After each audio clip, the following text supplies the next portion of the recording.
Buenos días, bienvenidos a Sábados en la Sierra. Hoy quiero leeros un pasaje del libro de Isaías en el Antiguo Testamento, capítulo 59, versículos del 1 al 2.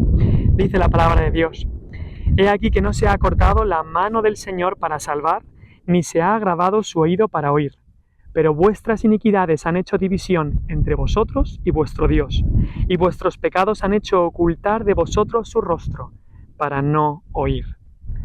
El profeta Isaías es llamado el profeta evangélico, y él hizo su profecía 700 años antes de que viniera Cristo, y aunque era un tiempo de juicio de Dios por el pecado de su pueblo, pero siempre en sus profecías hay esperanza, hay la esperanza de que el Mesías vendría. E incluso en el capítulo 53 de Isaías vemos una descripción tremenda de los sufrimientos del Mesías, de cómo ese siervo del Señor sufriría de una manera grandísima. Pero el pueblo de Israel en ese tiempo estaban pensando: Dios no nos salva, Dios ya no nos oye, ¿qué vamos a hacer?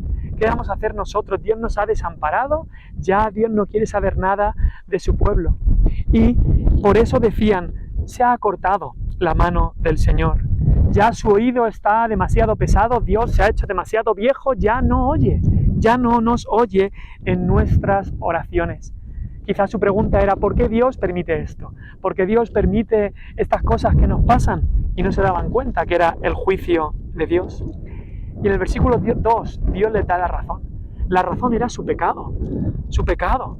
Dios les dice en otros versículos que sus manos estaban contaminadas de sangre, que sus bocas estaban hablando mentira, que estaban confiando en vanidades. Así que el problema de todo no estaba en Dios, estaba en ellos. La culpa no era de Dios, la culpa era suya, la culpa era su pecado. Y Dios le dice dos cosas que hace este pecado. Dios les dice que el pecado divide. Como un muro divide dos lugares, así el pecado nos divide. ¿Pero de quién nos divide? ¿De quién nos separa? ¿Nos separa de Dios? Dice: vuestras iniquidades, vuestras maldades han hecho división entre vosotros y vuestro Dios. El pecado hace una división. Pero no solamente el pecado divide, Dios les dice que el pecado también oculta a Dios de ellos. Ellos decían: no veo a Dios por ninguna parte en mi situación. Y Dios les dice: eso es lo que hace el pecado. Hace que no puedas ver a Dios. Hace que pienses que Dios te ha abandonado, cuando eres tú el que has abandonado a Dios.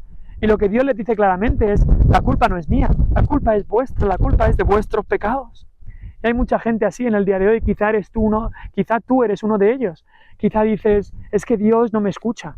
Yo le he pedido cosas, yo he orado alguna vez, pero Dios no me escucha. Parece que Dios no está.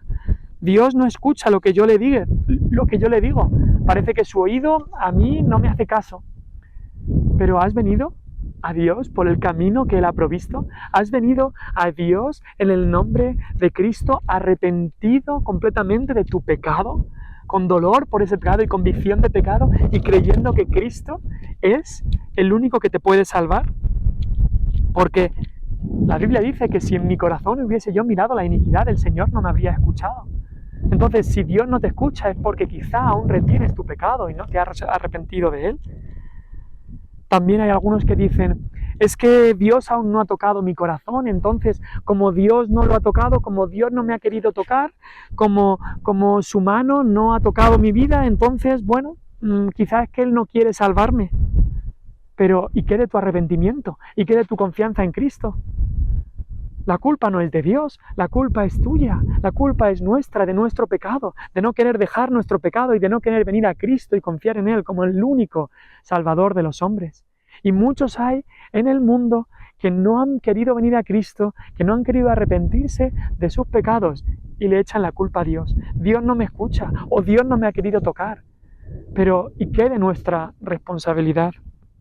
Incluso hay cristianos que se vienen abajo y dicen: es que Dios quizá ya no quiere salvar a más personas, ya todo irá de mal en peor, quizá no hay esperanza ya de ningún avivamiento. Y Dios nos dice: sí que quiero salvar, yo no quiero que el impío perezca. La culpa no es de Dios, la culpa es nuestra. La culpa no es que se ha cortado su mano para salvar, ni que se ha agravado su oído para oír. La culpa es que nuestras iniquidades, nuestra tibieza de corazón, nuestra falta de oración, nuestra falta de hambre y sed de Dios hacen que Dios no actúe. Es nuestro pecado que nos separa de Dios, es nuestra falta de oración. Este es un mensaje para aquellos que no han creído en Cristo y aquellos que sí han creído, pero nos tenemos que dar cuenta todos que el pecado es lo que nos separa de Dios. No es su culpa, no es que Dios no ha querido, es nuestro pecado, es nuestra culpa. Espero que pienses en estas cosas. Nos despedimos desde la Sierra de Segura. Hasta luego.